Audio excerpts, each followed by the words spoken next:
number to the house, so that if he needed to get a hold of me, he could page me, and then I could call the house from a payphone. Oh, wow. Wow. Now an obsolete parenting strategy. Yeah, you would have had to been the only kid around with a pager. And there are no more payphones. So That's the bigger issue. Yeah, I could give Oscar a pager probably, but he wouldn't. He'd have to borrow somebody's cell phone to call me or from. a BlackBerry or something like Yeah, that. something like that. That's the thing around here, the Amish don't have cell phones, but they're not hesitant at all to ask to borrow yours. Sure. Yeah. At some point, they came to, unanimity of discernment, and they figured that was okay. All right, let's see here. So there was a question. Doesn't look like Connor's in here. But I told Connor I would address this right at the top. Um, and I think maybe I was a little unclear or moved too fast on this point. So I'll read Connor's question and then I'll clarify it. So from last week, when we were talking about the origins of Christian realism, Connor said, I know it was touched on in the session, but I realized I'm still unclear on the difference between Origen's view and the Christian realism Lonergan presents as the implicit view of the church, given that both are mediated by immaterial meanings, as he says.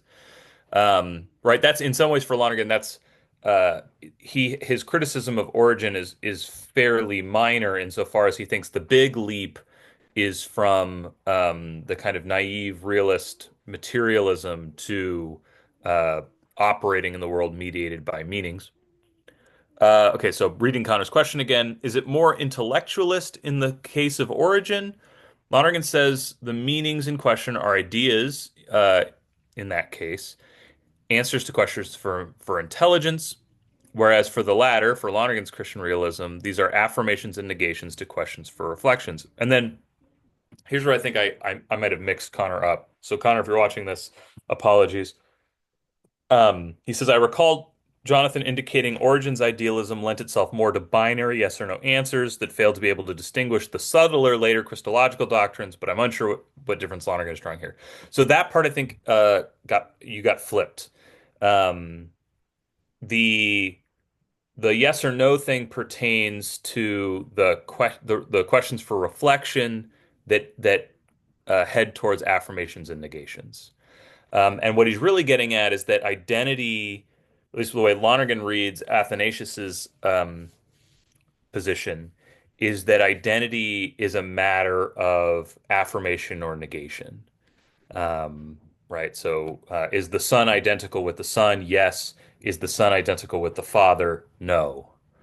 Because the son is the son and the father is the father, and so on and so forth.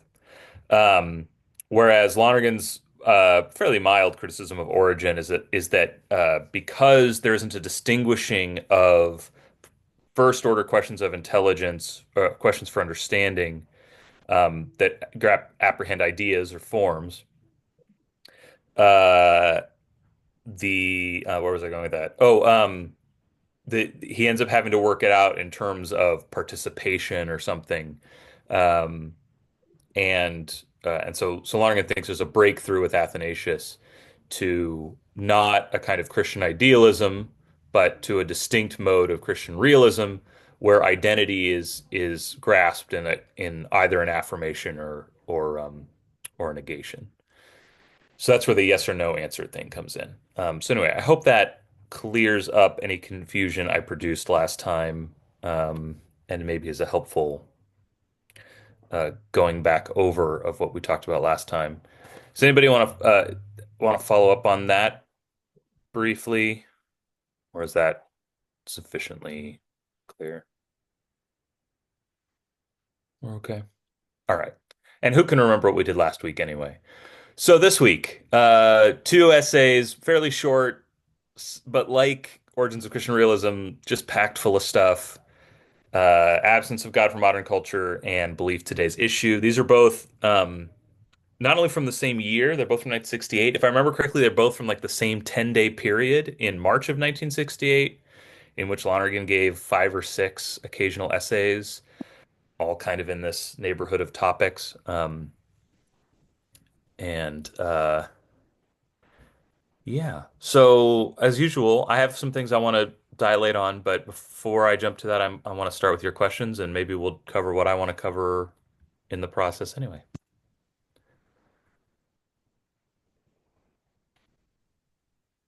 I've got a question to Please. start. I'd love to hear you talk about the relationship between the cultural and the social. Yeah, good. And would that be an instance of the theorem of the supernatural? And that's is it kind Yeah. of an emergence No, of yeah, the cultural is relatively supernatural with regard to the social, as a formal matter. So here, don't. One of my criticisms of Henri de Lubac is that I think he reads Blondel talking about the supernatural, and he has his theologian hat on, and he hears grace every time he hears the word supernatural, whereas Blondel is talking about something more general than that. Here too, if you are not familiar with the ideas we're bandying about, it's easy to hear supernatural and think, well, if you're totally untutored in theology, to think spooky stuff. But if you know a little theology, to think only of grace. Here, for Lonergan, the theorem of the supernatural is a formal relation of entitative disproportion between orders. So I'll say that again. So the theorem of the supernatural is a relationship of entitative disproportion between two orders. Um, the theorem emerges in reflection on grace. Lonergan thinks it shows up with Philip the Chancellor and Albertus Magnus and kind of high medieval theological. It sort of Lonergan sort of implies that it comes on the scene and enables theology to become a science in the medieval sense. And if you want more info about that, read my colleague Ryan Hemmer's book, The Death and Life of Speculative Theology. He talks about that at some length. Um, but the point I make in my book is that the theorem of the supernatural, because it's a theorem, has mobility. It can move between contexts and organize data in whatever context where its formal relationship obtains. And so, uh, so chemistry is relatively supernatural to physics, for example, and biology relatively supernatural to chemistry. Which is to say, there's a biological order which is disproportionate on its own terms to what can be explained at the level of chemistry. Lonergan talks about this in uh, crap, chapter 14 of Insight, one of those metaphysics chapters when he's talking about emergent probability. He talks about this. Um, so we're talking about the cultural and the social. So the social, I think you're right to say the social is relatively supernatural, or excuse me, the cultural is relatively supernatural to the social. There's an ambiguity that has to be dealt with here. And the ambiguity is that Lonergan uses culture in two ways. Um, Lonergan uses culture uh, to refer to what we might call the spiritual or immaterial element in human living, just in general.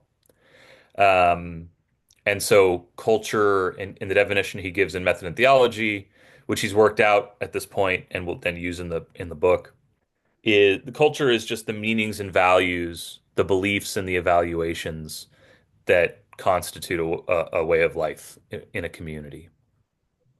Um, and so you can talk about culture at a very high level, like in The Absence of God in Modern Culture. He's going to talk about modern culture, which is a great, big, enormous aperture to talk about culture, but you can also talk about cultures and subcultures, right?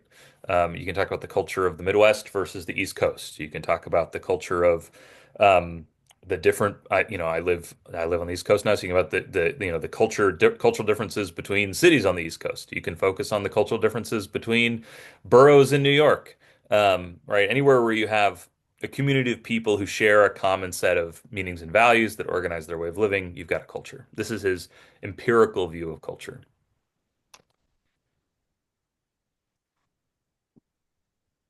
But but he also has a theory of, it's a kind of philosophy of history where and it's clearly influenced by I mean, he doesn't cite Marx, interestingly, in the footnotes, but it's clearly influenced by Marx, um, where he distinguishes in the life of a community two sort of realms in which meaning and value, belief and evaluation operate. And one level is the social level. And he tends to talk about the social as consisting primarily in three elements: technology, economy, and polity. Hold on, my daughter's yelling for me. Just a second.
All right. Thank you for your patience. Let me text the neighbor here real quick.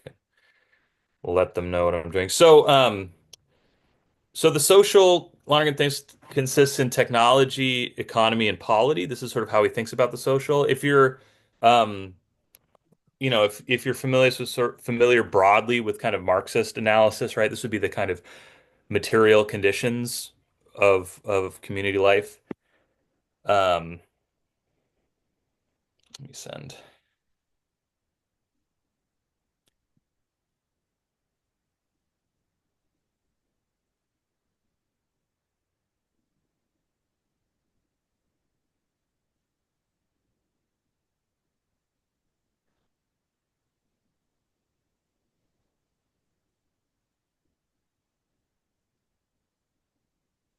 Okay.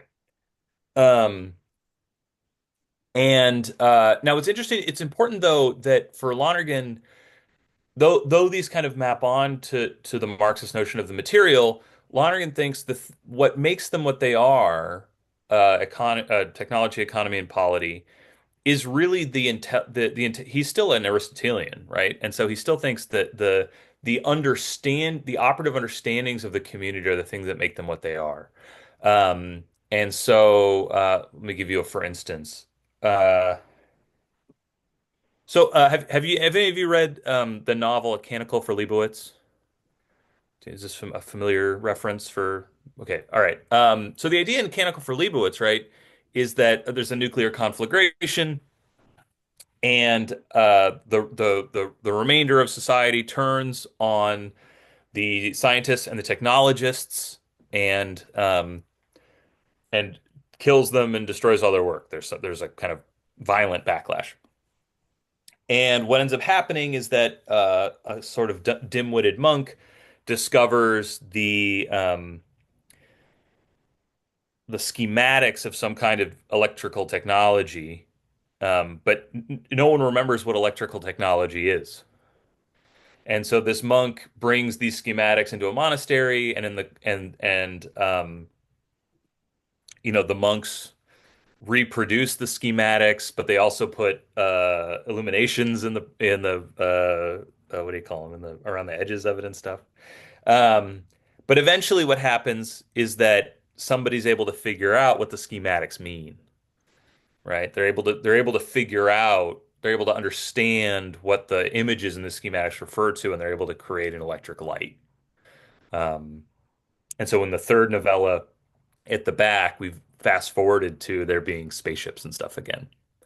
Um, now, right, what's the difference that makes a difference between being able to deploy that technology and not deploy it? It's not the material residue of it because they've got the schematics. It's the understanding of what the hell the schematics mean. So too for Lonergan, economy and polity. That the economy is a set of intelligible relationships that allow the circulation of goods and value. Um, and okay. So too then with polity, polity is a set of intelligible relationships that allow for decision making and the implementation of policies. And these condition back down, right? That policy affects the circulation of goods and services and value, and technology accelerates the generation of goods and services and value. So that's his sort of scheme for the social. And then culture is, uh, in addition to the constitutive meaningfulness of the technology of the economy or of the political structure, right? Which is to say the intelligibility that makes them what they are. That in addition to that, all those things and the way of life they facilitate, all those things are meaningful to people. And so, right, it's not just that we have. Oh, I wish I could show you here. It's not just that I have a cell phone that lets me do all kinds of fancy cell phone things, but if I could remember how my cell phone works, I would show you my lock screen. So it's not only do I have this cell phone that has all these amazing technological abilities that can do all these kinds of different tasks and helps me perform those tasks, but also I have a wallpaper on my phone, right? Because having my phone means something to me. And people looking over my shoulder and seeing my phone, I want it to mean something to them. In this case, I have a kind of digital memento mori on my phone because I do need to remember that someday I will die. Hold on just a second. What do you need? Okay, then Hannah needs to come inside. Okay. All right. Well, I can't come help right now. Worry about yourself. Okay. Um, and so you get, it's not just that we have the technology and the economy and the polity to feed everybody, but also we develop cuisine. Um, and we have foods that are distinctive of us. And we have, meals we only eat on holidays and so on and so forth. We don't just put on clothes that are appropriate to our climate, but we also develop costuming. Um, we don't just communicate in the sort of bare bones. I think of like the early pages of Wittgenstein's philosophical investigations, right? We don't just do the minimal communication needed to like move one slab onto another to build stuff, but we develop rhetoric and style, um, so that the communication itself develops a kind of expressiveness. It's not long before, how early are the earliest cave paintings, right? There's some incredibly ancient, I don't even know the number, uh, prehistoric period where we have people decorating the inside of the caves in which they dwell. And so very quickly, human living takes on a kind of expressiveness that's in excess of the sort of mere materiality of technology, economy, and polity. So that is the specific sense in which Lonergan will talk about culture. So there's the general sense in which Lonergan talks about culture, which is whatever meanings and values constitute a way of life. And within that, you have a social set of meanings and values that facilitate, make it so everybody can have breakfast every morning.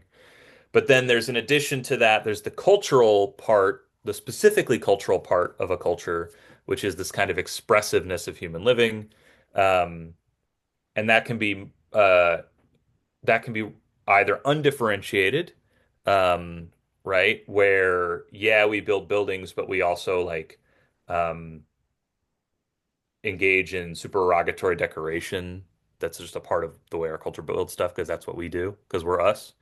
Um, but Lonergan thinks you can also have the specific kind of culture that's differentiated such that in addition to the expressiveness of living, there's also reflectiveness upon the expressiveness of living. And so not only do you have architects and artisans, but you begin to have architectural critics and art critics and literary critics. You start to have not just doctors, but biologists. You start to have not just merchants, but also economists. And so so culture, whatever meanings and values make up a way of life, we distinguish within culture in the general sense, the social part of culture and the cultural part of culture. Again, I know that's redundant, but it's how he does it. And then within culture, you can distinguish the undifferentiated expressiveness of culture of living, and the differentiated, reflective, explicitly reflective part, which we tend to associate, excuse me, with the academic, um, the scholarly, the scientific. Um, How does education play into the social and the cultural? hmm. So, I mean, one of the ways that Lonergan will talk about, well, he talks about this in an essay we're not going to read, but that I mentioned last time and is very good, The Dialectic of Authority, um, is that, the, actually, hold on, let me look something up really, really fast. I want to make sure I'm getting this right.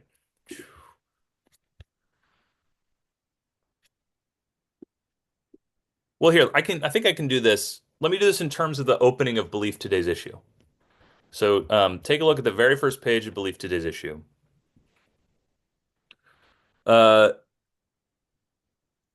Humanity's coming to know as a group enterprise. It is not the work of the isolated individual applying their senses, accumulating insights, weighing the evidence, forming their judgment. On the contrary, it is the work of many, with each adding, as it were, to a common fund the fruits of their observations, the perspectives caught by their understanding, supporting or contrary evidence from their reflection. Um,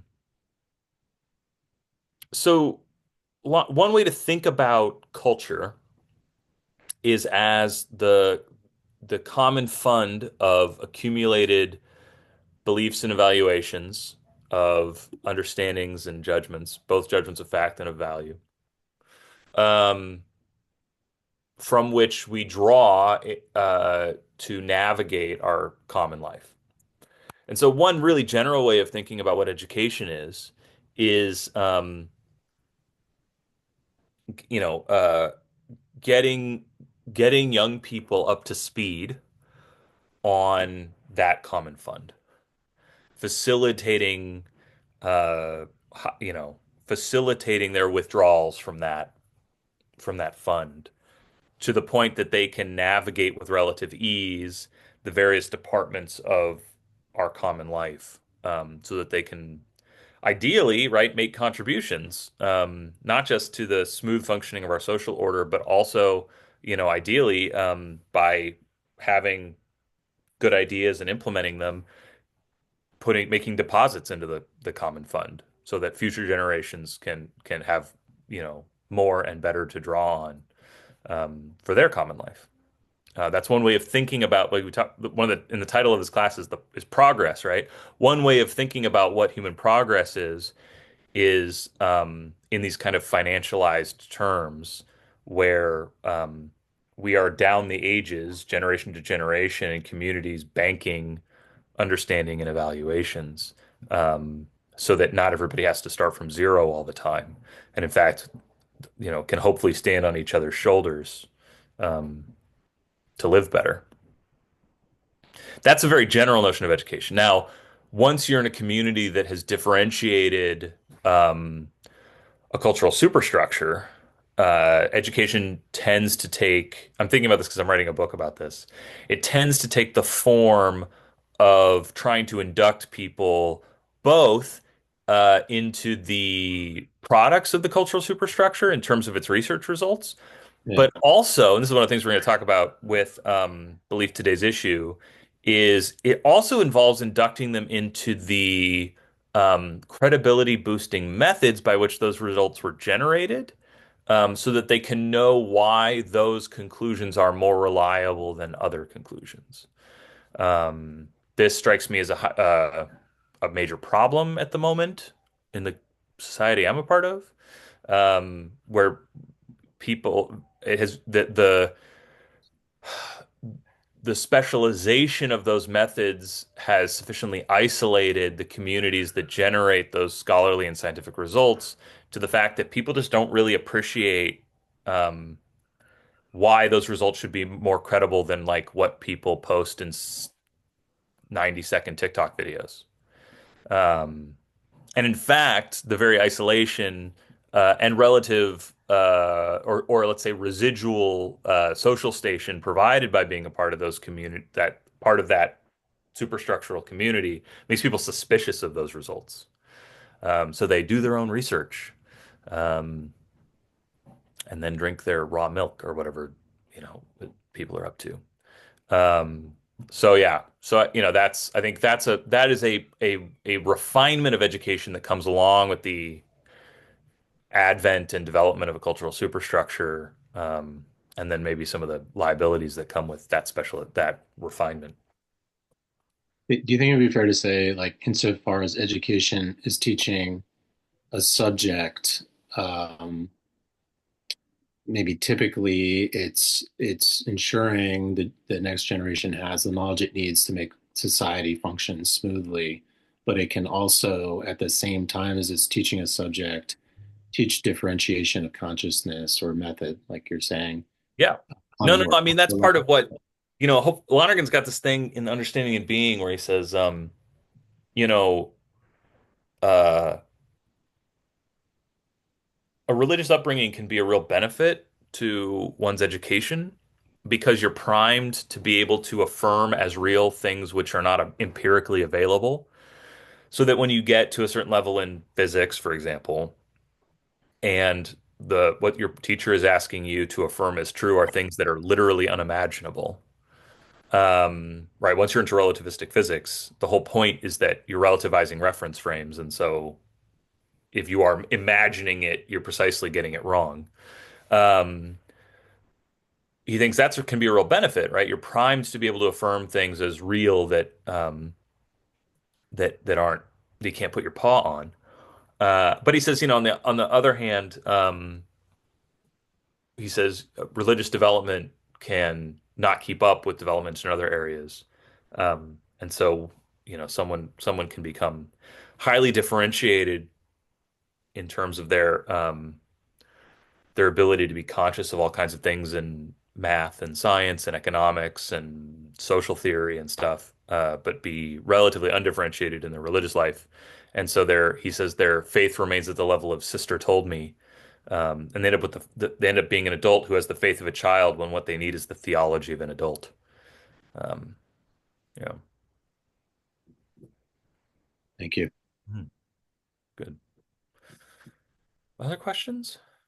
A question, but I don't know that but I'd be interested in your opinion or the group's opinion on this. It's like the lectures or speeches are in 68 when all hope is alive, all things are possible. I wonder how he would think we're doing now, you know.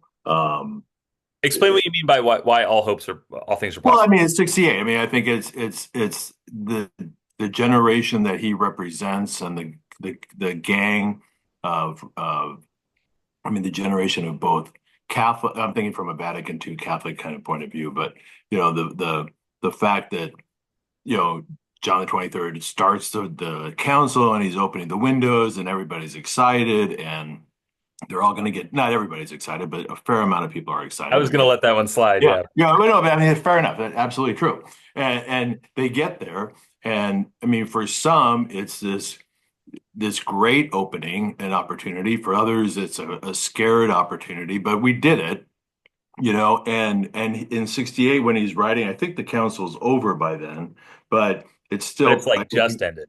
just ended, right? So it's pretty new. They've got a new pope in, but all things are so much is possible.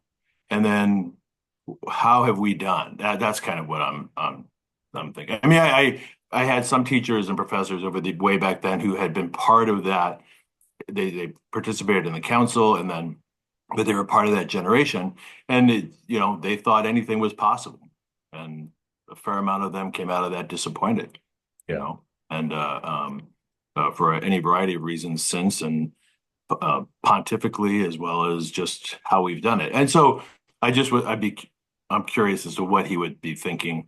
How have we done, and where could we do better? Which is maybe what your book's touching on, but you know, Yeah. and I'm interested in what the group thinks about it because I mean, I think that's kind of why we do this. I mean, last week we saw an expression of the anxiety he already had with regard to the new, these Dutch Christologies, these Right. revisionist Christologies. So yeah, he's concerned. Um, I mean, he always struck me as I mean, not personally, but just from reading, kind of liberal with it, but he still is a person of his generation. So he's got a conservative bent that he falls back on and a traditional bent that he theologically falls back on. Um, Yeah. I so, think yeah, I on mean, I that don't, score, I think he's a complicated guy. I mean, on that score, I think I've said this before. That's one of the things I like Lonergan and Blondell for the same reason that they're both um, intellectually quite fearless, while also being at least, and I mean this in a fairly precise sense, theologically quite conservative. Um, I think it's just an interesting combination because so much of at least certainly in my lifetime, so much of the division, um, has been sort of carved up in other ways. Um, but so yeah, in some ways, I would sort of hesitate to say that there's a kind of knee-jerk residual or kind of ambient. Lonergan's quite self-consciously conservative on the doctrine. I mean, he brings it up here, right? One right. of his concerns is that the contemporary philosophical scene isn't making the transition from a classicist worldview to an empirical view of culture in a way that backs up um, judgments of theological fact. And if you can't back up judgments of theological fact just as a phenomenon, that you de-emphasize doctrine and dogma. And Lonergan thinks that's a big problem. He thinks that's bad. Um, anyway, I don't want to cry Yeah, if other people have other what does he think is bad? The inability to back it up or the threat to dogma? both. Yeah, Okay. both.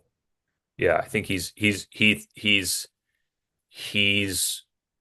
thinks it's an unfortunate consequence of um, a kind of the philosophical anti-realism of the so much of the 20th century. He thinks an unfortunate consequence of that is that people de-emphasize the importance of doctrine and dogma. Yeah,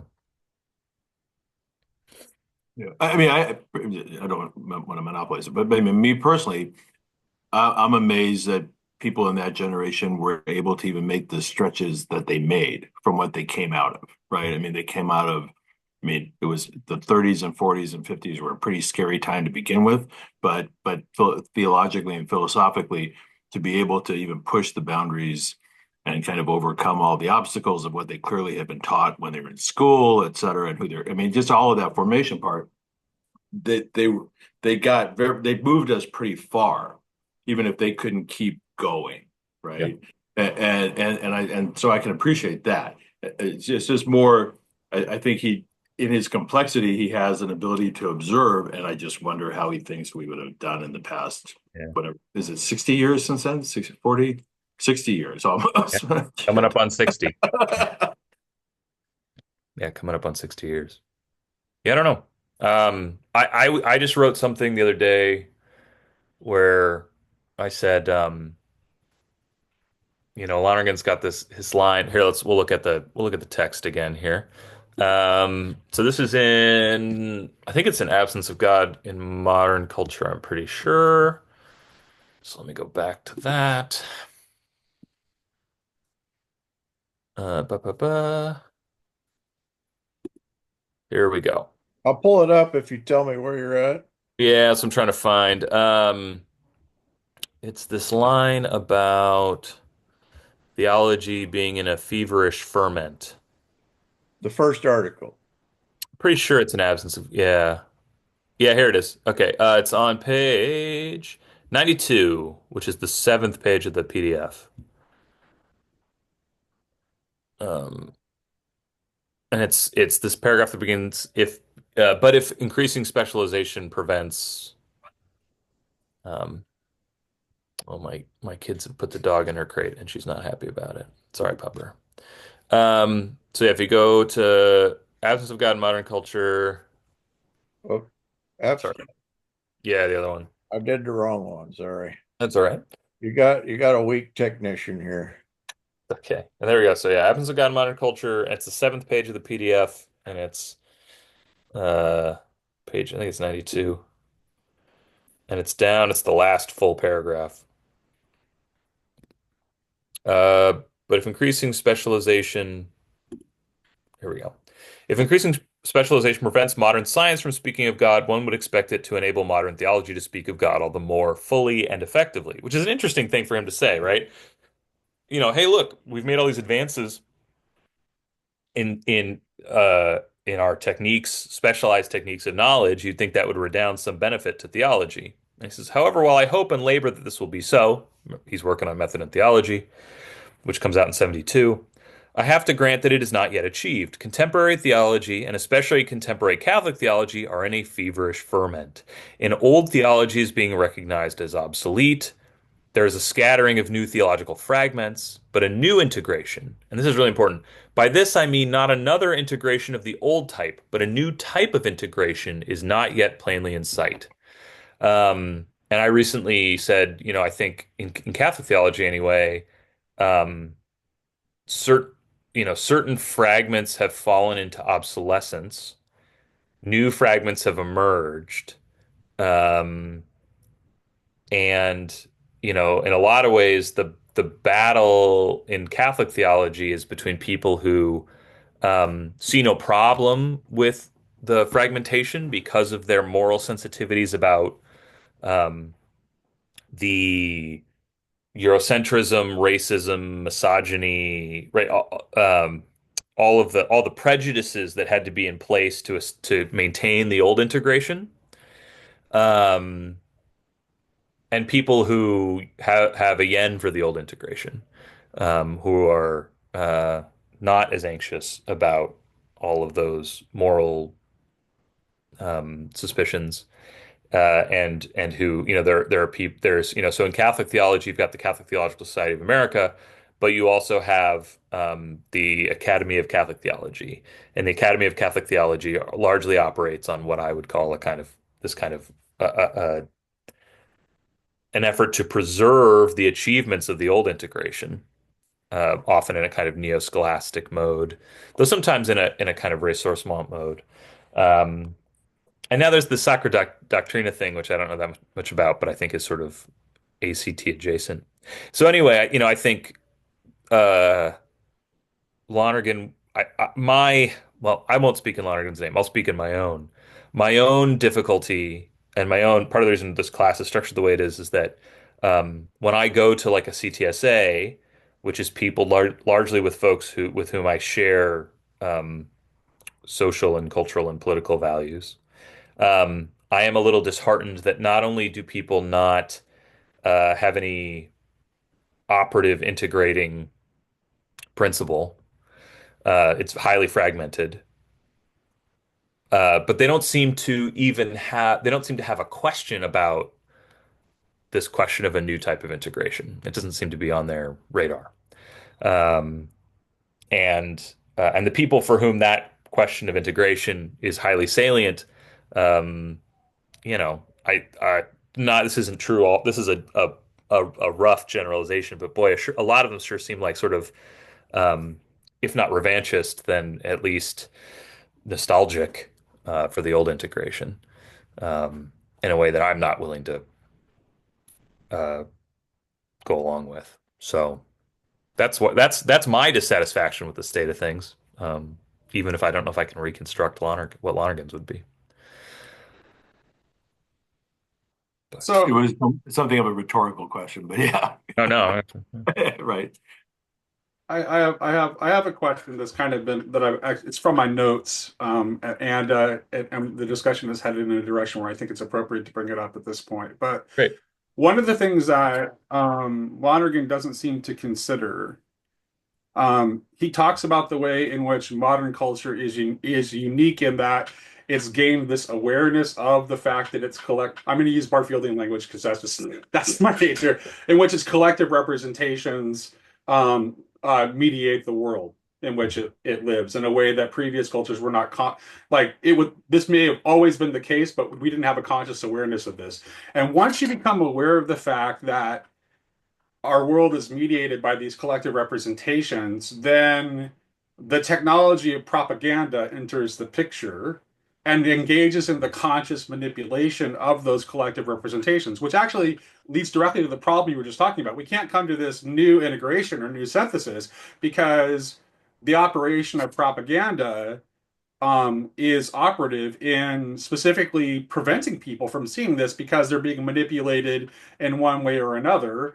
And the fact that people are well educated doesn't, I mean, Lowell is very good on this. It doesn't insulate them from propaganda at all. It actually makes them No. more vulnerable It's because they often think they're, it's an yeah, induction into some species of propaganda. Yeah. yeah. So anyway, that's just something No. from my notes that I thought was relevant. Yeah, he alludes to this probably Okay. too politely maybe. Oh shoot, where is it? Let's see if I can find it quickly. Uh he's got those lines about the liquidating Marxists and stuff. Uh Mhm. Yeah. where is that stuff? This is the pro I these are like two of my favorite Lonergan essays. They're like in my top five for sure. And so I've read them a million times, and so sometimes I get mixed up which things are in which essays. Let's try absence. Let's go back to the other one.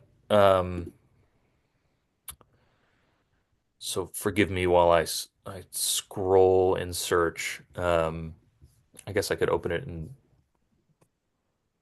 Adobe and search for it, but I'm committed. It's page 97 of Uh, Absence of God. okay, all right. Thank you. Oh yeah, he's talking about aggiornamento and stuff.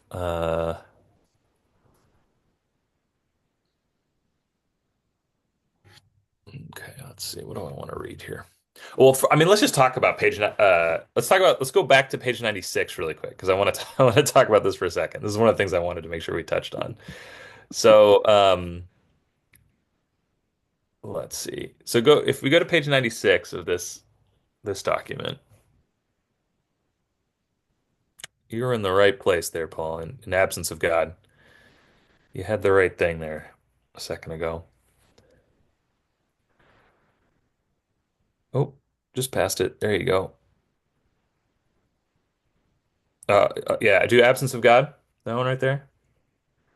And then scroll down to page 96.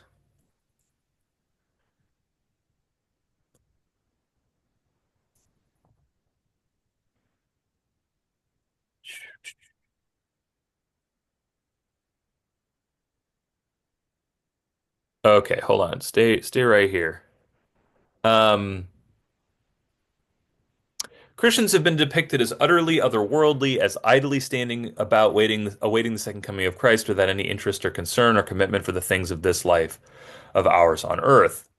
Um, I think another, again, in some ways being a little too polite. I mean, one can characterize the period of time between Vatican I and Vatican II as like the church trying to plug its ears and sing Ave Maria really loud to not. Like, I mean, there's a real circle of wagons thing that happens. Um, but the point, his point here is that uh, self-enclosing defensive crouch is an aberration in the history of the Christian church. The fact of the matter is that the ancient church set about transforming Greek and Roman culture, that the medieval church was a principal agent in the formation of medieval culture, I love this line, that the Renaissance church was scandalously involved in Renaissance culture, which, boy, howdy. If the modern church has stood aloof from the modern world, the fact is not too hard to explain. On the one hand, the church's involvement in classicist culture was an involvement in a very limited view that totally underestimated the possibilities of cultural change, and so precluded advertence to the need for adaptation and the zeal to affect it. So that's an important point, right? Is that from the vantage of the classicist worldview, there weren't imminent resources to deal with this enormous explosion that happened with modern culture. Um, on the other hand, modern culture, with its many excellences and its unprecedented achievements, nonetheless is not just a realm of sweetness and light. The suffering, the sins, the crimes, the destructive power, the sustained blindness of the 20th century have disenchanted us with progress and made us suspicious of development and advance. One of the things that often happens with new readers of Lonergan is that they find him both epistemologically and morally too optimistic. Because he thinks real knowledge is a fact and a possibility, but also because he has progress as a robust category. Um, if people stick with Lonergan, they pretty quickly realize that his pessimism is equally robust, but we can maybe save that for another conversation. Aggiornamento is not desertion of the past, but only a discerning and discriminating disengagement from its limitations. Aggiornamento, which is Italian for sort of updating, it was one of the slogans of the Second Vatican Council, is not just acceptance of the present, it is acknowledgement of its evils as well as of its good. As acknowledgement alone is not enough, it also is by the power of the cross that meeting of evil with good which transforms evil into good. This is Lonergan's articulation of what he finds to be the mechanism of redemption, to meet evil with good in a way that transforms evil into good. And else in other texts he'll call this the just and mysterious law of the cross. Um, Besides its reinterpretation of man and his world, modern culture transforms man's control over nature, et cetera, et cetera. Um, Here, scroll down to the next page. We'll skip a little bit. Otherwise, I'll end up just reading all of this. Um,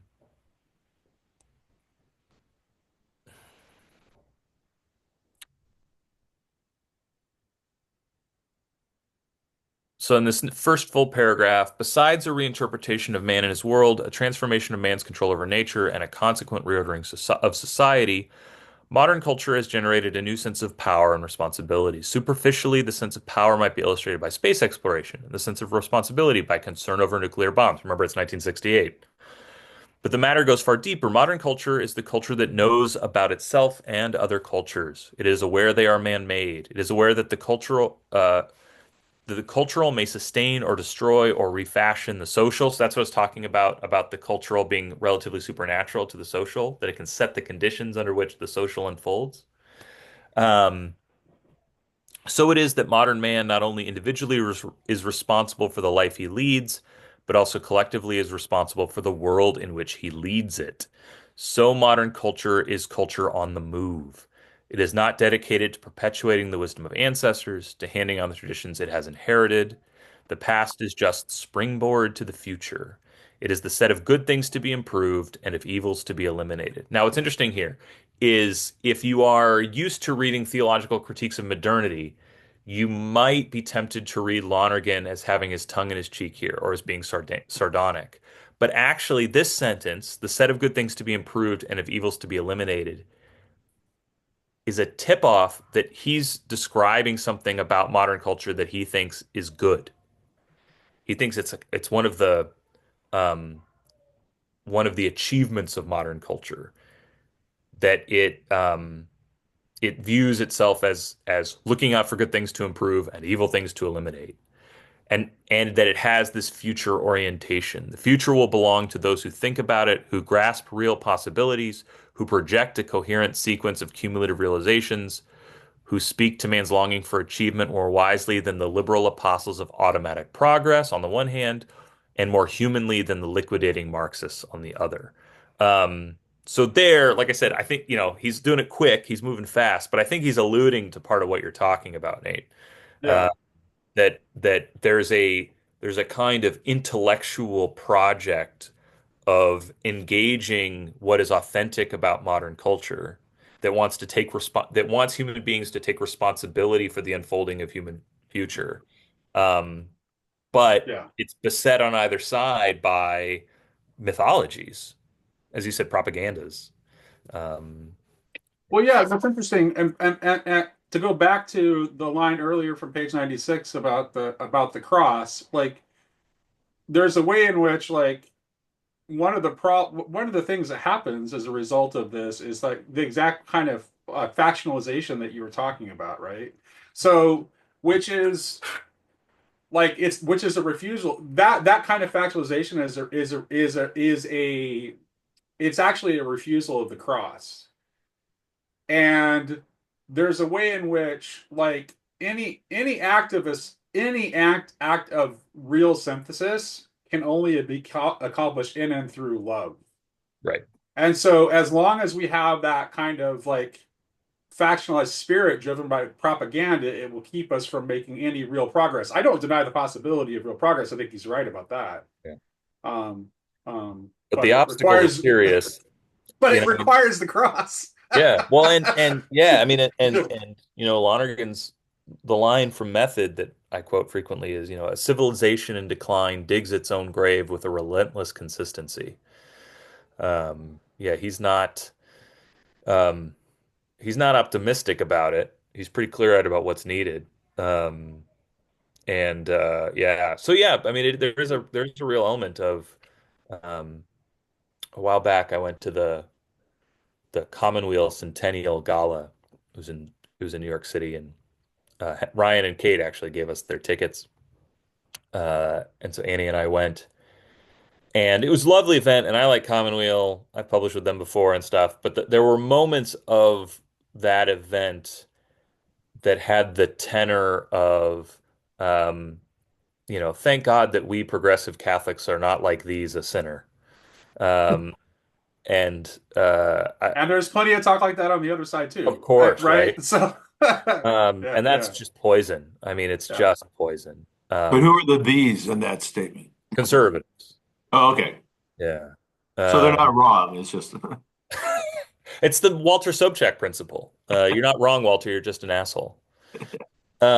But but there's a serious problem with that kind of stuff, which is you get yourself. I mean, there's a reason Lonergan people like Girard, um, because there's a recognition that if you get yourself sucked into a Girard style mimetic rivalry, it's going to close the aperture on your understanding of reality. Eventually to the point where you're just detached from reality. Um, and I lived in Texas for a while, so I'm familiar with what it's like when governing structures become detached from reality through their Girardian rivalries. Um, right? If the only governing principle of like what you're doing is to own the libs or whatever, um, it just becomes impossible to see what's needed, understand what's concretely possible, and then enact a effective policy. And whether you're in government or the church or a university or a business, right? Um, and so, even if you have relative moral confidence that your values are genuine values and your opponents are morally deceived, if you become enamored of opposition, um, it can happen really fast that you don't do your own moral values justice because you are living in fantasy land. Um, because you can't, because all you can think about is, beating the bastards. So there's a real concern there. Or one of the things that I see sometimes is, and here this is my own personal, not to say private grievance, is to go to something like CTSA and be among my sort of fellow political progressives. Um, and there seems to be an attitude that because I have dedicated myself to these genuine moral values, I'm liberated from the responsibility to think rigorously and clearly. That nuance is the department only of the devil's advocate or something. Um, and that's a catastrophe, right? That if you really do have the genuinely good moral vision, the impetus upon you to think clearly and rigorously goes up, not down. Um, you don't get a pass because you're the good guy. So anyway, I'm fully on my hobby horse now, and my hobby horse is on a soapbox, so it's very dangerous, so I'll stop. But but yeah, I do get worked up about that. I am concerned about it. Can I For ask you to put your Lonerganian hobby, reasons. Sorry, what? can I ask you to put your hobby horse on a soapbox on a step stool for a moment? Sure, let me get way the hell up there. Can you, I feel like the not too numerous center is a Oh yeah. helpful framing of things. Could you talk about that? Yeah. So that's aren't we reading that next week? Uh Oh, sorry, yeah, maybe. no, it's fine. So we'll here, let's do a quick little preview of next week. So if oh shoot, I just opened the wrong thing and now my computer's gonna get confused. Sorry, computer. Paul, if you'll go into Canvas and pull up Dimensions of Meaning, which is what we will read next week. We'll do a little preview of next week. And so far I don't smell smoke or anything, so my kids must be fine downstairs. Um, okay. And go to the very end.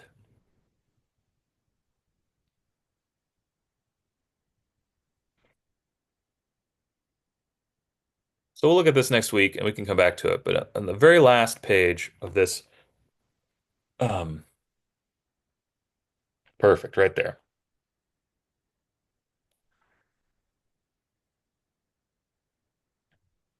This is right in the middle. Classical culture cannot be jettisoned without being replaced. And what replaces it cannot but run counter to classical expectations. There is bound to be formed a solid right that is determined to live in a world that no longer exists. There is bound to be formed a scattered, we could say if we want, fragmented left, captivated by now this, now that new development, exploring now this and now that, ever new possibility. But what will count is a perhaps not numerous center. This has become a kind of Lonerganian slogan. What will count is a perhaps not numerous center, big enough to be at home in both the old and the new, painstaking enough to work out one by one the transitions to be made, strong enough to refuse half measures and insist on complete solutions, even though it has to wait. Um, so yeah, that is a passage that many a Lonerganiac might as well have tattooed on their chest. It is important. It is important for many of our self-understanding. But yeah, I mean, that was, I think, I don't remember what your Dimensions of Meaning is, but it's from the same rough time period. This version doesn't tell me what date. I could go downstairs and look it up, but it's mid 60s. So Lonergan was on to that this was a risk. He was in Rome when the council started. He didn't leave Rome until 65, when he got diagnosed with lung cancer over the summer. But so he saw a big chunk of it. Especially, I mean, and especially if I don't know if you know about the beginning of the Second Vatican Council, there were documents prepared that sort of looked like um, the way things had looked in terms of Vatican documents for the preceding decades. That kind of looked like Humani Generis or something, and full of condemnations of modern errors and stuff. And they sent them back. The council said, that's not what we're doing here. We did that. We're doing a new thing. And so, which is not to say that it was a fait accompli, but rather that there was sufficient tension that those documents made it to the floor, uh, and enough people had a different vision of what was going on, that there was a real struggle about the direction of the thing at the very start. Um, good. Great. Other questions? If you want to just like set off in a new direction, that's totally fine. Don't feel like we have to stay down um, this path. Yeah, Mike. Hi, how you doing? Um, I forget who said it, but years ago I read a critique of Lonergan in general, that has Yep. always stuck with me. And it's this notion that Lonergan is always sharpening his knife, but never cutting anything with it, Sure, sure. you know. Yeah. And as I read these two articles and other obviously other stuff by him, I get where that critique is coming from because I mean he's concerned to lay out to make sure that whatever we're doing, we're going to be very careful and Yeah. methodical about it. Yeah. Uh, and when I look to see does he actually cut anything in these articles, um, I'm led to his brief mention of the cross in the Right. passage that you just mentioned, and then the very last couple of sentences of absence of God in modern culture, where he talks about God, is still speaking to some people in their hearts. Right. Maybe Yeah. some good will come of that. Is that it, or do you see him actually like I don't know, like delivering something? Yeah. Um, so I'm gonna on the one hand, on the other hand, you on this. On the one hand, if you want to see Lonergan doing theology properly so called, um, you're alive at a fortuitous time because we have his Latin language textbooks translated into English and in a critical edition.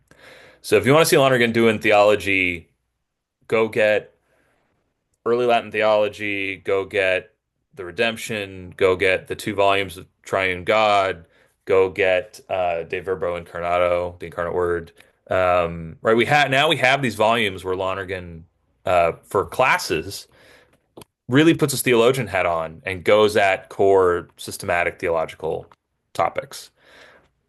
On the other hand, he's doing it in a pre-Vatican II seminary context. And so he's doing it in the mode of neo-scholasticism. Um, Now, that's not an insurmountable obstacle, but it is an obstacle, right? And it's cabining, it's limiting in a number of ways. Um, the other thing, too, Lonergan thinks, is that the way that, I mean, one of the things that we're not getting to, um,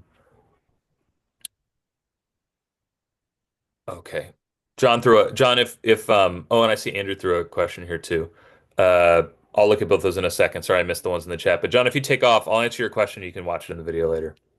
So I was saying, oh, so one of the reasons Lonergan ends up giving all these occasional essays talking about this problem of method, but B ends up writing method and theology is because he found teaching those seminary classes in a way that he thought would be intellectually responsible. His language, it was sort of at the level of his time, right? At the level of the intellectual achievements of his day, was something no one person could do, right? That the curricula were set up in such a way that they assumed a classicist worldview.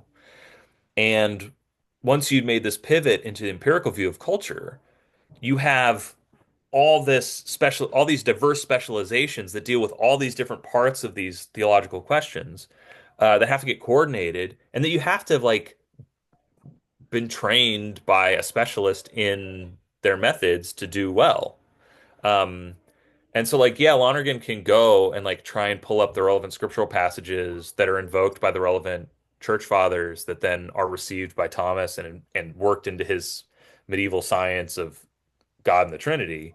But like now to do that in a way, you need a whole series in which you have biblical scholars talking about those passages and the debate on those passages, patristic scholars talking about the patristic witness, Thomas talking, right? It's like um, there was just no way to do the theological task properly so called uh, at the level of intellectual achievement that he saw being happening in the academic world in the 20th century.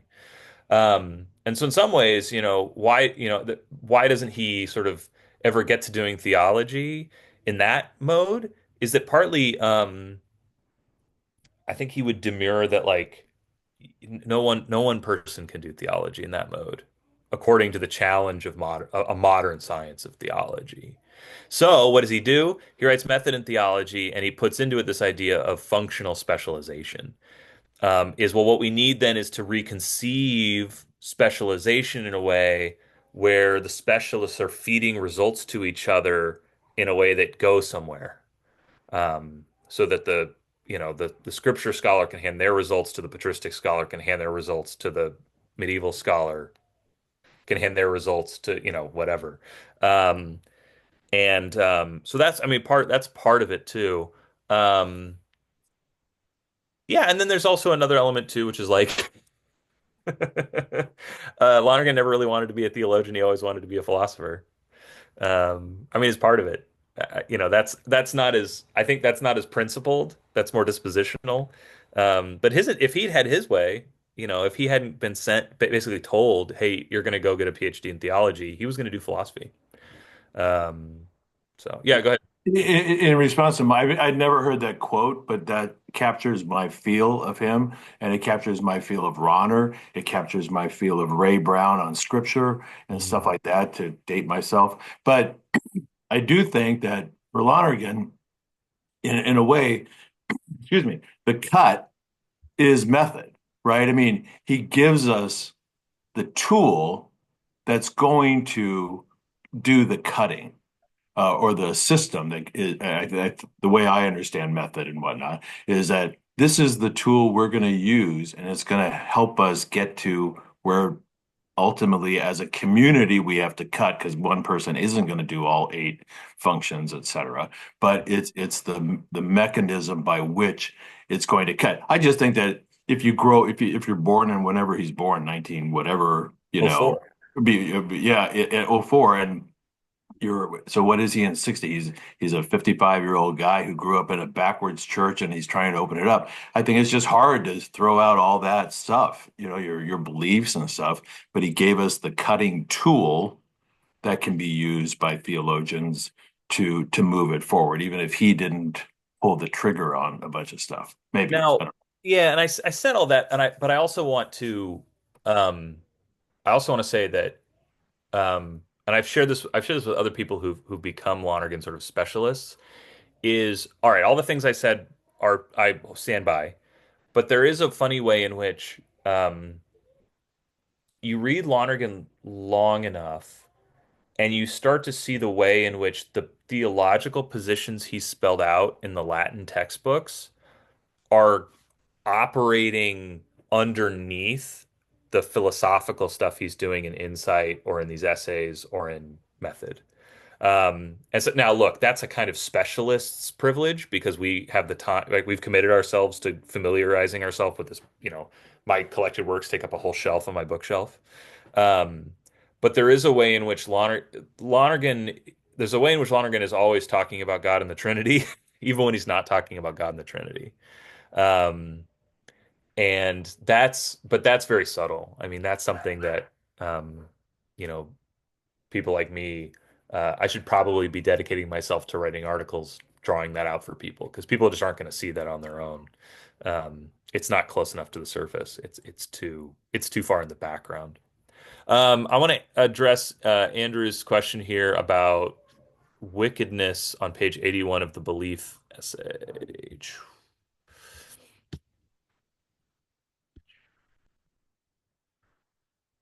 It's the very top, so we can start on the bottom of 80.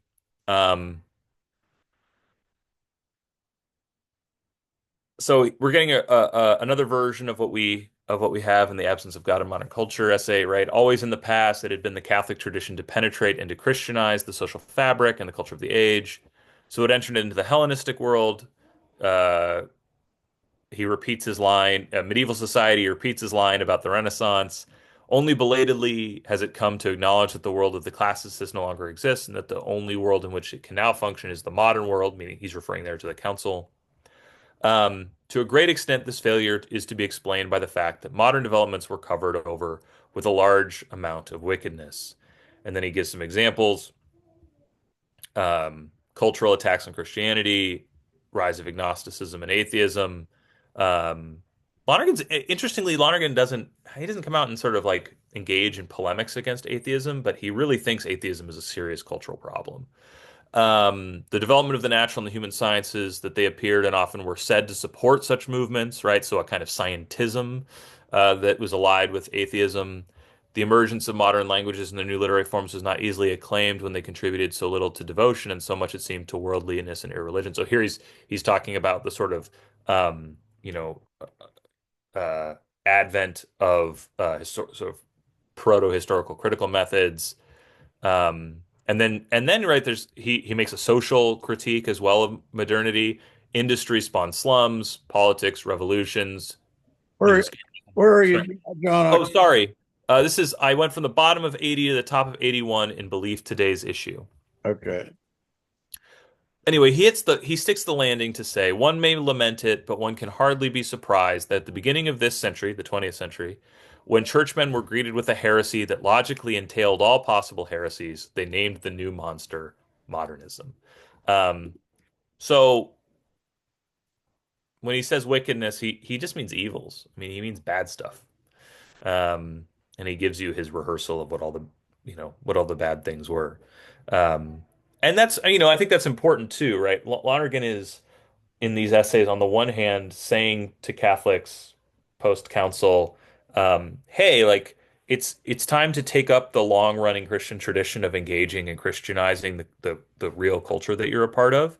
But he's not Pollyanna-ish about modern culture. I mean, um, he appreciates the things that the church opposed in modern culture that were genuinely worth opposing.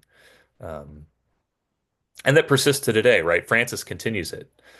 Francis's critique of the technocratic worldview or whatever he calls it, Yep. technocratic paradigm, right? Same thing. That Francis's critique of the technocratic paradigm is a critique of a modality of modernism. Um, While you're on that page, can I ask you one other kind of definitional difference? yeah, great. So just lower in the next paragraph, the second to last sentence in that paragraph, it says, it regards not things, but data, comma, phenomena. And I'm just trying to, what's the distinction or what's the relation between things and data? My recollection is, and I could be Okay. wrong, this things is being already out there now. Is that a thing? All right. So he's talking about the specialization of modern science. Yeah. It is knowledge of this world and only of this world. It proceeds from data, and to data it adds only verifiable hypotheses. So he's distinguishing it from um, the classical ideal or the medieval ideal of science, in which um, you're trying to head towards universality, necessity, and certitude. Um, and It's above that though. Oh, it's above that. Sorry, I missed Yeah. where you're So talking. it's the two sentences right above that. Regards, it is not fully knowledge. It is hypothesis, theory, system, the best available opinion. Regards not Oh, things, but data, comma, phenomena. And oh yeah. Oh, I see where you are now. I'm sorry. Okay, no, so that's all right. um, so churchmen are unaware that modern science involved a different notion of science than the Aristotelian one. I'm just trying to get the relation of data, Yeah, comma, phenomena to things. I just want to get it in Yep. context here. Yep. Yep. So they praise science, but they affirm support for science. But what they praised was medieval scientia. Modern science is not true and certain, it's just probable. It is not fully knowledge, it is hypothesis, theory, system. It regards not things but data, phenomena. Oh, so things in insight, which is from a decade earlier, Yeah. but in insight, Lonergan uses things as his uh, Anglophone equivalent for substances. Okay. I don't, it's not, it's more than just a translation. It's a transposition. That he's taking the classical notion of substance and he's transposing it into his modern philosophical frame and insight. And things is the sort of transposed equivalent for substance. All right. So yeah, so no, yeah, science is not investigating substances the way Aristotelian science is investigating substances, Okay. right? And That's you're not helpful. figuring Thank out you. like what, in Aristotelian science, why do rocks fall? It's because of the essence of rockness, right? Desires the earth.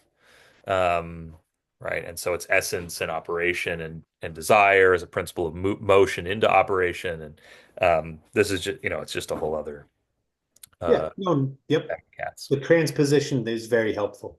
Good. Terrific. Am I remembering that things are already out there now? Is that his No, so the already out there now thing, that's well remembered, but he makes a kind of distinction. wrongly, but well? Yeah, yeah. Bodies and things. Okay, thank you. So there's a kind of naive realist notion of substance which identifies substances with bodies, which are they're outside of me, right? They're in space. Yep, They're present in time, so they're out there now. They're located in space, so they're out, they're there now, and they're already out there now because they were there sort of before. For the naive realist, right? It's important that they're before my mind shows up, right? They're not constituted by me. So yep. they're out, they're there now, and that's what makes them real for the naive real, the sort of naive realist for whom the operative notion of substance is body. Right. Lonergan Thank you. wants, Lonergan gives a definition of things, and things are unity identity wholes. Thank you. They're one, they're identical with themselves, and they're whole, they're complete, they're whole. Thank you. I can't believe I remembered that. That's been a long time since Impressive. I read that. Um, that's that is like chapter 8 or 9 in Insight. Look at you. That's Jordan-esque. I'm not always good at remembering things, but I can sometimes work my way there. Okay. See, John had a question about Tehard. Um, Lonergan read all that stuff.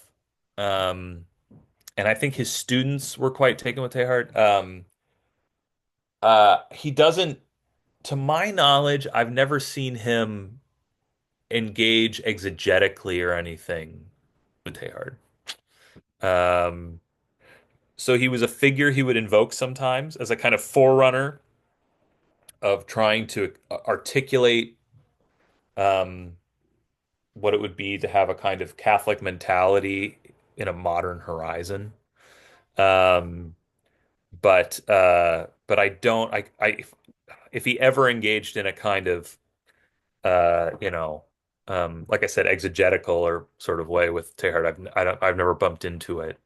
There is an essay in Collection called Metaphysics as Horizon where he engages with Marshall and somebody else, Marshall and somebody else. I can't remember who else. Um, but I don't think he ever engages that way with Teilhard. Now, one of the things in Teilhard that we can say in retrospect that people have sort of brought forward um, is as like many people who were scientifically minded and in at his age is like there's a bunch of like openly eugenicist stuff in Teilhard. Um, And so, right, you can kind of go along with Lonergan's thing here about like, hey, engaging in modern culture is going to be a kind of dialectical enterprise where you're going to have to sift out the stuff that's genuine advances in knowledge and the stuff that's not. So anyway, I feel sort of morally obligated to make note of that. Um, but uh, but yeah, so does Lonergan see Teilhard's Christogenesis as a viable social theory in modern culture? I don't know. It's a kind of passing remark, so I don't know. Um I don't know. Next time I see Pat Byrne or somebody who got to spend time with Lonergan, I'll ask him if he ever brought Teilhard up in conversation, though. Though Lonergan wasn't a real chatty guy. Um I somebody was reiterating to me the other day um, that he had some friends that he would sort of hang out with, but he wasn't much of a he didn't like to sit around and talk shop, I don't think. Go ahead, Nate. Oh, I'm curious. I was going to ask the same question that John did because that was I was very curious about that because he dropped his name in both essays, and I was curious as to what Lonergan thought of Teilhard because Teilhard is actually like um very important for Tomberg because it's Hmm. not that Tomberg thinks that Teilhard was totally successful, but Tomberg thinks that Teilhard represents the spirit of the kind of synthesis that he believes is needed. Yeah, and So I think Lonergan definitely saw him as someone who um Lonergan saw him as someone who was uh early out of the gate, pointed in the right direction, and who bore the consequences in a church that wasn't ready to open the windows. kind of like Origin. Among others. In fact, oh crap, Lonergan has a great line about oh shoot, I'll see if I can find it for you guys. Lonergan has an amazing line about how uh, uh in sort of the history of the church, genius is a sort of doubtful gift, that in some ways we that he in his time everyone praised the genius of Thomas Aquinas, sort of so that they didn't have to deal with anybody who was actually Well, that actually ties into the kind of the thinking, like kind of what we're the entire thinking about, like collective representation and propaganda. Like genius is almost like kind of like has the inverse function of propaganda, right? Where it is moving beyond the collective representations, but it's moving beyond the collective representations in a productive way that makes a new world that is actually better possible. Yep. Lonergan's got a great line in Method. He makes a distinction between major and minor authenticity. And minor authenticity is sort of making the most out of what you inherit as a part of your cultural situation. Uh, and major authenticity is doing that and then taking that as a platform from which to transcend beyond the limitations imposed by your cultural situation. And so, yeah, I think Lonergan was always worried about, um, on the one hand, he wanted to, I think he felt great intellectual um, responsibility, but also was keen uh, not to be uh, to not be irresponsible with his intellectual gifts. Um, which, and again, it's another way in which I identify him with Blondel, right? Blondel was another guy who, um, though he was championed by a lot of people who wanted to sort of rush into the future, um, you know, those people got themselves silenced or marginalized or whatever. Um, and Blondel was pretty careful. I mean, he was sort of what do we say? What's the social media soft parlance? He was sort of soft banned sometimes, but he was sort of never overtly condemned or silenced or censured or anything. And he was very careful not to be. He considered that a kind of intellectual responsibility. And Lonergan was similar. Um, I think sometimes some of the reason you don't see Lonergan's influences in his footnotes is for that reason. Um, he told someone once that he was convinced the only reason that Insight made it past the Vatican censors to get the nihil obstat and the imprimatur was because he wrote it in English. That if he had written it in a European language, there's no way they would have signed off on it. So yeah, he was careful about that stuff.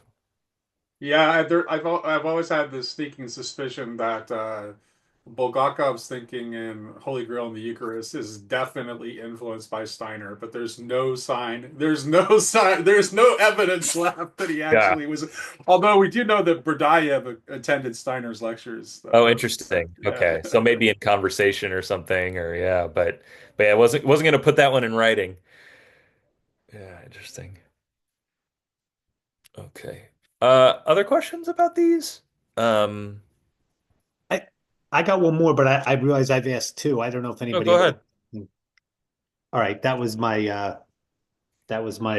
tipping my hat towards, equality. But here we go. So, in the absence of God in modern culture, on the top of page 93, in reference to religious studies, He Yeah. says religious studies have stripped the old theology of its very sources in scripture and patristic writings in medieval and subsequent religious writers, and they have done so by subjecting the sources to a fuller and more penetrating scrutiny than had been attempted by earlier methods. And I guess I was just wondering why his conclusion, why he's so sure about the conclusion, is that they've been that the sources have been stripped rather than I don't know. It seems like there's obviously an opportunity for reappropriation, or is he saying that's the project, that's the cultural shift? Yeah. That I that's just didn't so get his certitude about that assertion. yeah. Yeah, it's one of those places where he's moving fast. My reading of that is he means the you can't do the so like okay, so in Thomas, right, you can have the sed contra where you just cite an authority, right? And everybody's got, Abelard's Sic et Non in mind and their books of sentences they've written commentaries on and stuff. And so you could sort of you could deploy these texts in a way that was critical in the sense of it wasn't just the Bible says that I believe it, that settles it, right? It was critical in the sense that it had to be entered into a kind of theological discourse in which all these different invocations had to be rendered coherent. It was critical in that respect, but it was not critical in the sense of um, uh, historical critical, right? It was not historical critical insofar as you're trying to determine what those locutions mean, what they probably mean in the sense intended by the author or as received by the original audience, right? There isn't the sense that things that these kinds of expressions, human expressions, derive their meaning from a context, from a kind of lexical range, right? And so you just kind of put them down on the page, and they mean what they say. But there's a whole set of historical critical questions that just haven't been raised. Um, and what he means to say that the theology's been stripped of those sources is he really means the old theology. Now, look, Aquinas is doing it in a way that's relatively flexible and plastic, as compared with what came later under what Lonergan will call an even more logical ideal, where theology texts were written on the model of the mathematical treatise. And so those kinds of citations were treated as conclusions, and then you'd construct a syllogism which demonstrated that statement as a conclusion of a syllogism that had logical certitude, right? We're way past conveniencia here, right? And this gave you a certain kind of scientific absoluteness to your conclusions, and so you could hold this up against the modern world. What do you need? Okay. Um, I can't get that, buddy. What do you need?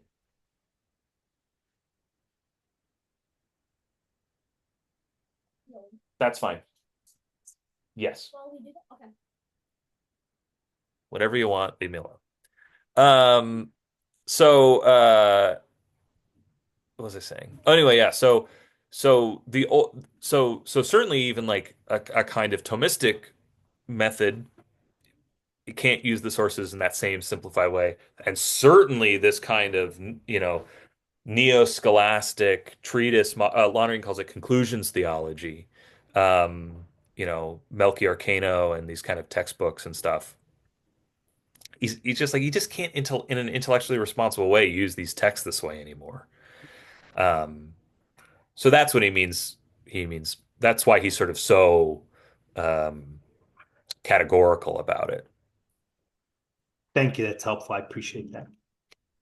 Well, and I don't know. I'm not sure that's a bad thing because it's like there's a way in which like resistance to that is a good thing because that kind of understanding of truth is first of all it's very late. Like if you look at the etymology of the word truth, it doesn't take on that association with propositions until the 14th century. Right. So Yeah. like the relational aspect of truth. So the sense in which Jesus says, I am the truth is actually more original to the sense of what we meant by true than that is. So maybe it's a good thing that we've Oh, I mean, Lonergan thinks that it's yeah, I mean, Lonergan's thinks this is a serious advance. It's just one that hasn't been um he's it's an opportunity, right? I mean, there's an opportunity that yeah, there the integration of Aristotle's posterior analytics into theological method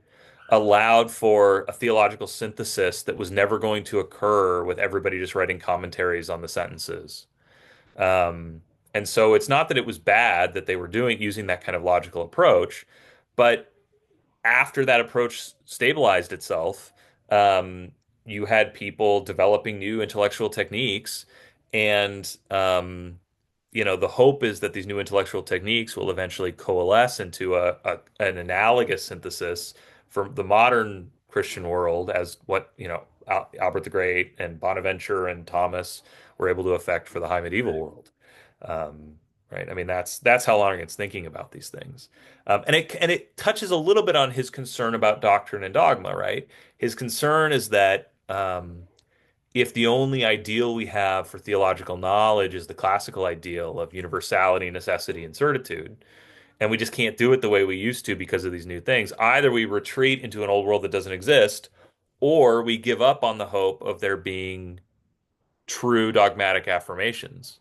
Um, and he thinks, no, no, no, like we still having a church community that's able to have shared dogmatic affirmations is essential. It's not something to let go of.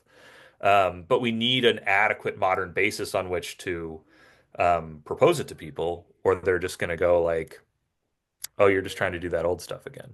but I think it's productive, even in light of that, it's productive to redirect that the basis of that toward this kind of like truth as relational trust versus propositional certainty. Yeah, no, no, that's right. And so that's why method becomes important, right? That why in the functional specialties that's concerned with doctrines, right? What's going to be the basis of the credibility of the judgments put forward by those who specialize in the area of doctrines? It's going to be their personal authenticity and the authenticity of their method. Um, and so while there's still an affirmation of the truth of an ecclesial expression, the ground of that is prior to it in the authenticity of persons. Yeah. Well, it would necessarily have to be right because all of it is ultimately grounded in Christ's statement, "I am the truth."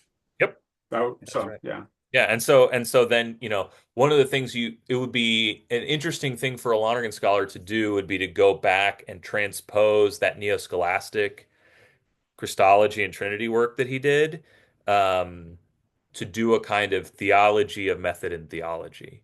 Um, my teacher Bob Doran did that a little bit, but there's a new there is a pneumatology of inquiry to be written. That just like speaks, this pneumatology of inquiry speaks a lot to me because of my work in synodality. And I think we're often functionally binitarian, like we just leave the spirit out of everything all the time. Um, but when you gather in this space and wonder, it leads to places that you wouldn't have otherwise arrived at.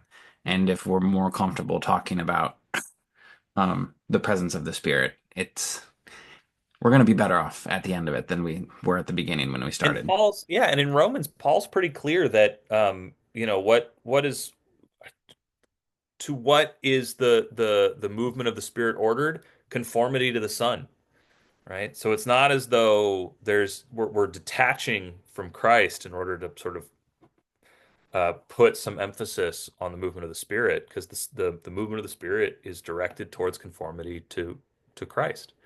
Um, so it's yeah, it's you're not in danger of sort of losing a Christocentrism to to center the Spirit in an ecclesial context. Um, I would also be happy if we were functionally Christocentric That would be great Yes. too. Wouldn't that be cool? I'm for it. All right. Other questions? Oh, there was one question in the email too. I want to pull this up. Let me see if I can find this real quick. All right. Gabriel asked a question. A big part of what Lonergan raises is the need for revision in theological method is the change of culture from a classicist and normative perspective to an empirical and concrete perspective. There's something normative in it. Now, obviously, there's something normative in his analysis, certainly. He sees the departure from a classicist notion of culture to an empirical notion of culture as a good thing. Yes, he definitely does. It's an advance. Um, how much does the role of culture and this transition of the notion of culture play into his whole structure of progress, decline, and redemption? Oh, good question.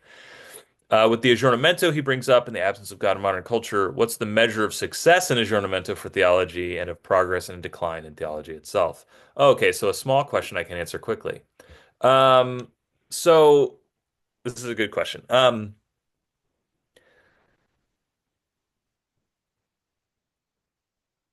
Lonergan, this is going to sound like a very strange place to go, but Lonergan really liked the work of Jean Piaget. And Piaget is often taught, in my opinion, sort of wrong, where everyone puts emphasis on the descriptive categories of the stages of childhood development. When the thing that Piaget, if you read his little short book, Intelligence, which sort of cooks down his big long book on the development of intelligence in children, he published a little short book called Intelligence, and it's really clear what he's interested in is not the particular descriptive stages, which people, endless sociologists and people and psychologists have pointed out has like a embarrassingly small sample size. It was like six kids in his parlor or whatever. But what he's interested in is the mechanism of development. And he borrowed a lot from mathematics to describe it. He used set theory. And so he talks about the coordination of operations and that as one sort of proceeds from a basic coordination of operations. The example I always use is um, uh, prehensile grasping. So let me see if I can find something on my desk I can grab. So if you have a baby, right? Really early on, a baby, if you put your finger out, a baby can grab your finger because there's a basic uh, grasping reflex that babies have. It's a really basic coordination of motor reflexes. And as we get older, right, children go from holding everything the same way to more and more differentiated prehensile grasping, right? So that I hold a pencil different than I hold a fork, different than I hold a coffee mug, different than I hold a steering, right? And so that and the differentiation of coordinations of operations opens up whole worlds of graspable objects to you, right? There's some stuff that a toddler just can't hold because they only grab things within a small number of ways.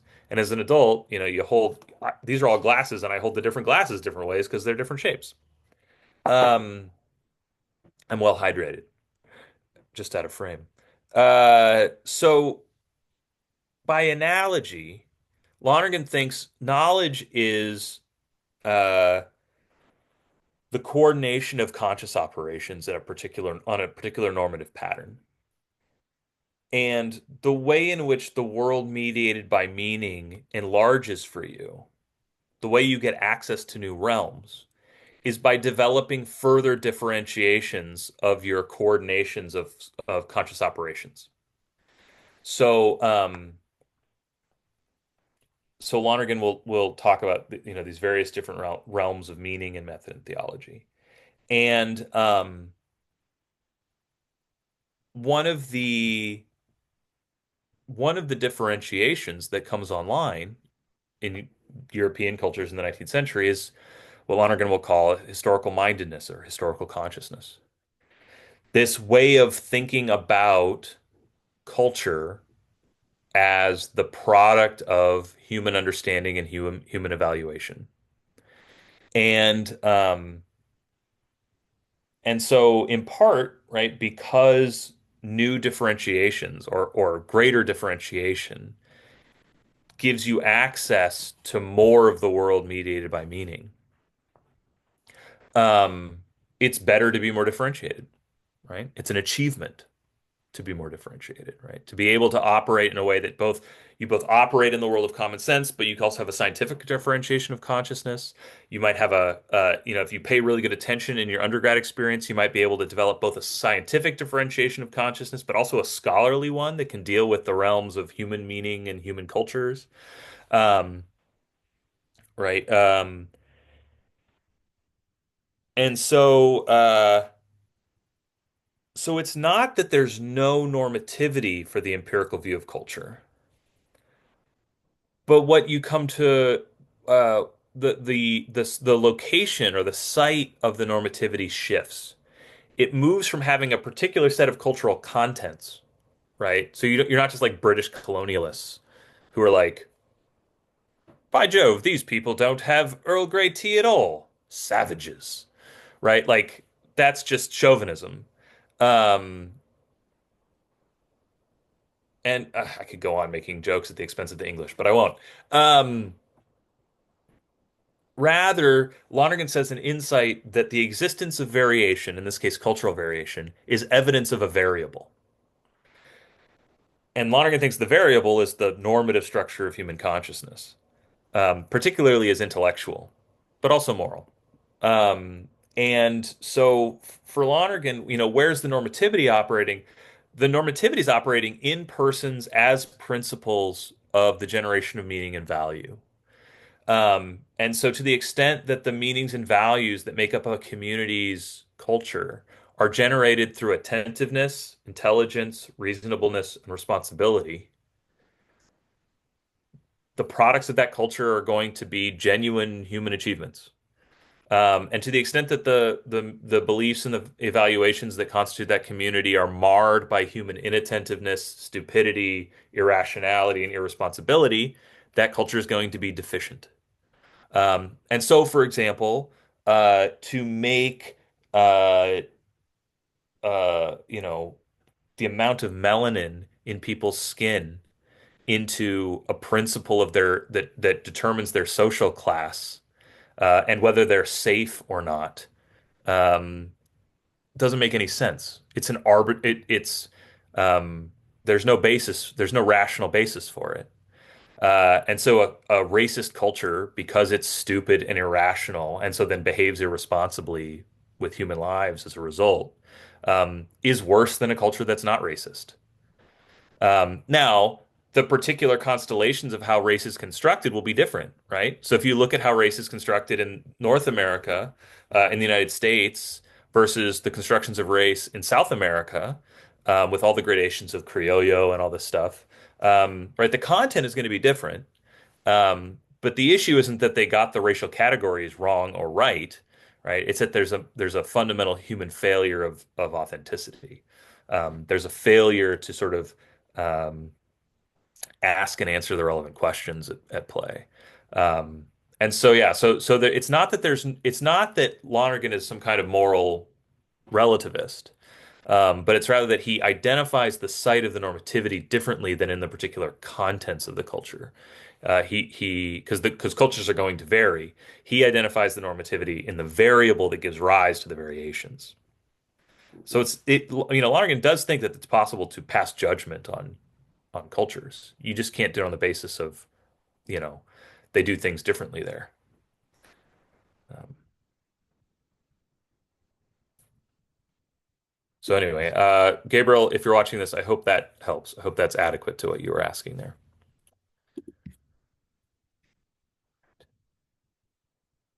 Any other questions? Anything else people wanted to get to?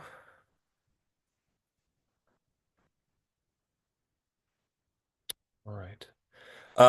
We will next week will be a kind of revisiting of some of the same themes. I hope it's not redundant, but Lonergan um, dilates on the centrality of meaning a little more in the essay you're going to read for next week. So uh, I hope that's beneficial.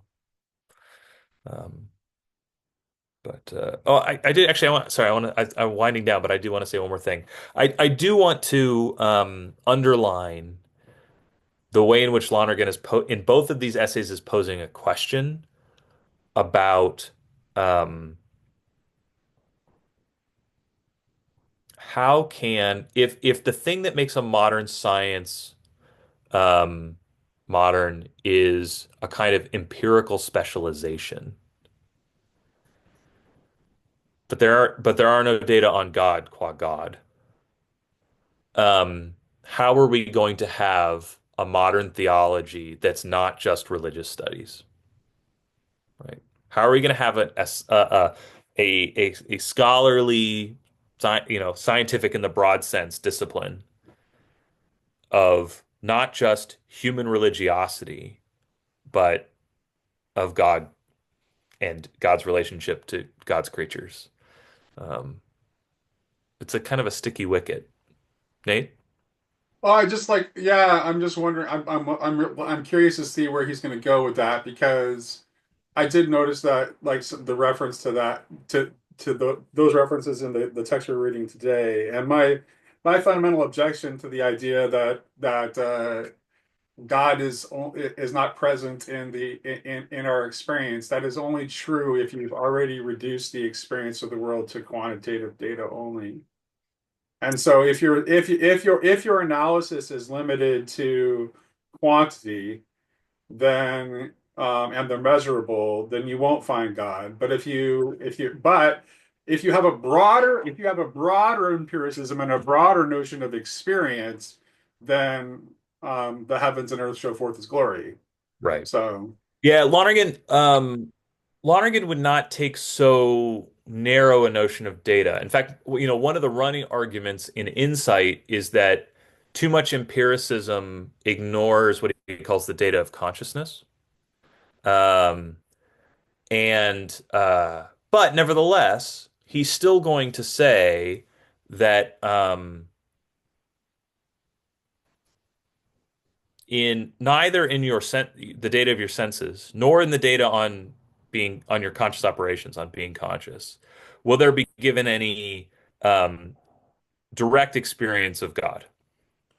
Now he's a Thomist, so he thinks there's all kinds of experience of God's effects, right? right. But those are going, but they're God's effects by an inference, not as data. Um, But, and but, but don't you think though, if you really want to get really hard on that separation, aren't you in effect ultimately denying the incarnation? Well, that's an interesting question. I think what Lonergan would say is that um, the the data of the senses in the incarnation is an experience. Now this is tricky, right? Because you're having to move between ideals of science. Because Christology has been worked out according to classical Hellenistic scientific categories. So the properties that are encountered immediately that we would talk about in modern terms as data in the encounter with the incarnate Christ. Which nature do those attributes or those properties pertain to? Would be, I think, the question, right? And I think the answer would have to be, well, okay, does God qua God have a body? Um, and at least one line on reading Chalcedon is to say no. So, whatever colors you see, whatever textures you feel, I always like to bring out that we're talking about being in first century Palestinian desert. So whatever smells you smell, um, right? Those are going to be properties that pertain to the human nature of Christ. Now, uh, oh, that's an interesting question. I have not read that text, and so I don't know, Andrew, but it's a good question. Um, so even there, right, in terms of the data of sense, you're not getting data on the divine nature. The more interesting question though is the data of consciousness. what is it? What would it mean to have data on God and the data of consciousness? Um, and Yeah. that is a more interesting question. And Lonergan is going to try, and I think, in my opinion, somewhat confusingly half succeed in chapter 4 of Method and Theology to do to basically give Thomas Aquinas's position on operative and cooperative grace and sanctifying grace and the habit of charity. He tries to do in phenomenological and existentialist terms in chapter 4 of Method and Theology. He tries to sort of transpose that medieval um, metaphysical account of grace into psychological, phenomenological, and existentialist categories. Um, uh, I don't it like parts of it work in my opinion. But I think there's a lot more to be developed there. I have an essay coming out in an edited volume on contemplative prayer and freedom, in which I make an argument, a Lonerganian argument for an analogy, a psychological analogy for Trinitarian procession, um, that is based in not an intellectual consciousness but existential consciousness. So Hmm. I'll shoot you an email when that comes out. Okay, I You can want to see tell me what that. you think. Yes, Um, definitely. All right, but cool. no, you're putting your finger on an important thing that there's an ambiguity about the way in which the data of consciousness might be a kind of data on God. Yeah. But But I it, think it's, I mean, this is a, it does, I mean, well, the previous essay we read it was his, his development of Christian realism. And he has these reservations about idealism. I would imagine that his reservations about idealism are related to why doesn't want to go there. yeah. Well, and I think there's a certain uh he wants to maintain a certain kind of tight control over what the terms mean. And Okay. so sometimes there could, places where someone might exploit an ambiguity to like kind of stretch out the meaning of something, he's almost never going to do that. So um Yeah, I had the question that I sent you an email last week that I didn't want to ask in class because I thought it would be too complex. But at some point, if you get a chance to, I would like to know whether his idea of Christian realism is something along the lines of the kind of necessary synthesis yeah.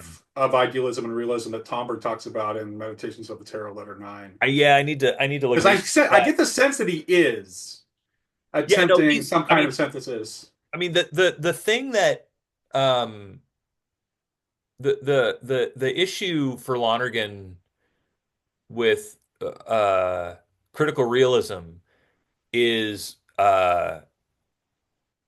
that, I mean, well, he calls idealism a halfway house. Um, that in some ways, I mean, in some ways, you could characterize his critical realism as a more thoroughgoing idealism. Kind of, I Right. keep bringing Blondel up, but Blondel's criticism of modern philosophy is that it's insufficiently modern, um, according to Yeah, modern. you should definitely take a look at what Tomberg writes in Letter 9. Yeah, I'll check it You'll out. find it interesting. Yeah, Cool. okay. All right, y'all. All right, any last things? I don't want to leave anybody hanging, but you can also always email me. I will definitely read it. I might even respond to it. Sorry about that. All right. Okay, cool. All right. I'm gonna go figure out where all my kids are. Yeah, Yeah. yeah. Okay. Thank you, Jonathan. Hope they survive I'm the sure they're fine. Yeah, thank All right, you. guys. Yeah, thanks, John. Take care. Thank See you. ya.